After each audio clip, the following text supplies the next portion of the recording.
Okay, I'm here with the Tom Kaye from Airgun Designs.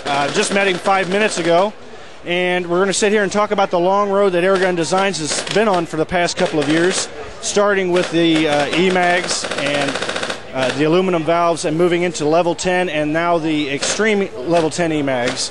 And Tom, let's start off with the advances you've made with your valves and the materials that you're using right now. Well, what's happened is we've looked at our product. We're revamping our entire product line. As you know, the Automag was originally very famous for having all stainless steel construction. It was real rugged. It would last a long time, and people love that about it. But you know, today's market has gone to fancy colors, and weight's a super issue now. So we've taken that into account. And what we're doing is we've rolled over our top-of-the-line E-mag. We now have it with an all-aluminum body. It's the E-mag Extreme. The breech is removable. So in this instance, we can take the breech out and have a vertical feed breech, or we can have a warp feed breech, or other varieties of breeches, whatever we want to design. The other thing about the removable breech is once we take it off, there's an anti-chop eye in the bottom, and it looks up the feed tube. Okay. And it's easy to clean, but looking up the feed tube is an important point because the bottom of the breech is where the ball hits first. Other times it can waddle around anywhere it wants as it comes down that feed tube, but it always hits the bottom of the breech, so it's got great timing. So we're really excited about that. In order to make this breech removable, another thing that we changed, which was a long-standing symbol of Airgun Designs, was the threads. We've now added cocker threads to the main body of the E-mag Extreme. And since auto-cocker threading is like the most common out there, that adds a bit more versatility to your guns. Exactly. You know, we know a lot of guys that got a big investment in barrels, and now you can just take that set of barrels that you had known and loved for many years, you can take it from your old marker and swap it right onto your new one. Okay. And are you now making your valves out of aluminum as well? Yep, that's another innovation. We've had the back of the RT valve, or the retro valve, has been aluminum for a long time. And just recently there's been some advances in aluminum technology that made some very high-strength aluminum. This is the 7000 series aluminum. And we've gone to that. There were originally issues trying to anodize it and such, but now they've done a nice job of alloying that aluminum. So we've switched the front of our reg now to aluminum. So we have an all-aluminum valve, and if I've got it here, I'll try and show it to you. This, as you can see, is the all-aluminum. It's all black, and we did it all black so you could tell that it's actually aluminum.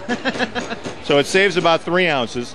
And the exciting thing about this, if you look at this marker now, there's actually very little stainless steel left in this marker. The body is gone, the stainless steel is gone from the body, stainless is gone from the valve. The only stainless left in the marker are things that really have to be stainless, like the regulator adjusting nuts and some of the internal components in the power tube. Even our bolt now, which is part of the level 10 configuration, we've thinned out the bolt, so it's very thin wall, only weighs 1 ounce. Okay. That's only 1 ounce. Now, that we believe is the lightest reciprocating bolt in a paintball marker today. Well, that obviously you're doing that to change the perceived recoil from the gun? Correct. Yeah, we cut the old bolt was about 2 ounces, the new bolt's about 1 ounce, so we cut the recoil about in half. Okay, and that, of course, enhances accuracy and controllability of the gun during a game. Totally, totally. So now we have low recoil, smooth shooting. But of all the things we've done lately, the most exciting thing that we've got is the level 10 upgrade. Now, level 10, you may ask, we're at level 7, what happened to level 8 and level 9? There has never been a level 8 or a level 9. You just decided, since this was such a big jump, you decided to go ahead and just go to level 10 and make it a nice, even round number. And there were some rumors at some point about level 8, so we just wanted to skip that whole rumor mill thing and go right to level 10.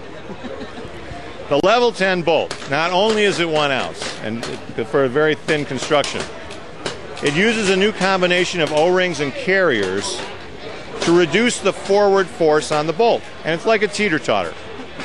If you have a teeter-totter, you can have 1,000 pounds on one end, and if you have 1,000 pounds on the other end, it'll teeter-totter very nicely, and you won't feel very much force. It doesn't feel like there's 1,000 pounds on that teeter-totter. We do the same thing with the level 10 bolt.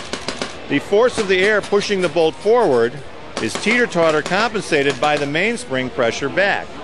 So if you adjust the two at some point, they're perfectly equal and there is no forward pressure on the bolt. If you subtract 1 or 2 pounds from the mainspring, you only have a couple pounds pushing the bolt forward. And that's what we do. The net effect is the bolt comes forward and stops on the paintball. The next time you pull the trigger, it resets, lets the ball drop down, and you can fire it on the next bolt. Okay, and that's, of course, done to, reduce wear and tear on the gun because of all the forces involved, but it also has an effect on precision and felt recoil, correct? Right, but the big thing is no chops. That's the big deal. You know, that's the one. There's two things in the world now, besides how good my gun looks.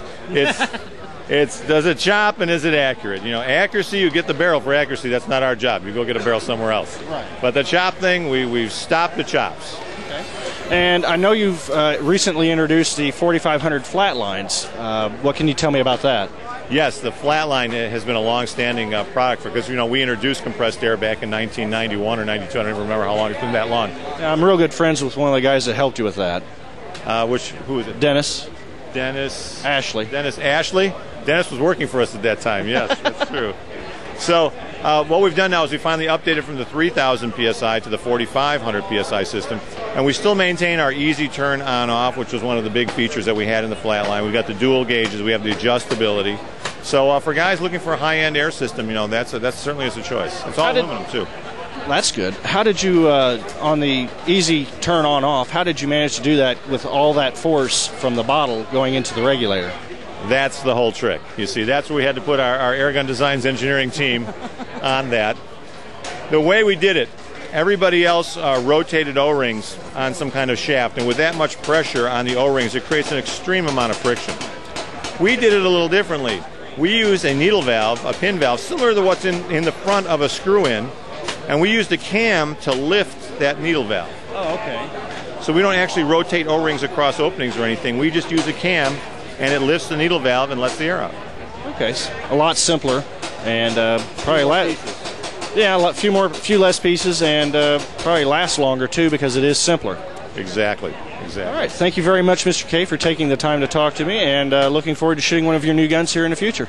We sure love to have you. Appreciate the interview, and we love your site. And I'm really looking forward to taking a shot at you at Shatner's game later this month. Yes, come to Shatner Ball.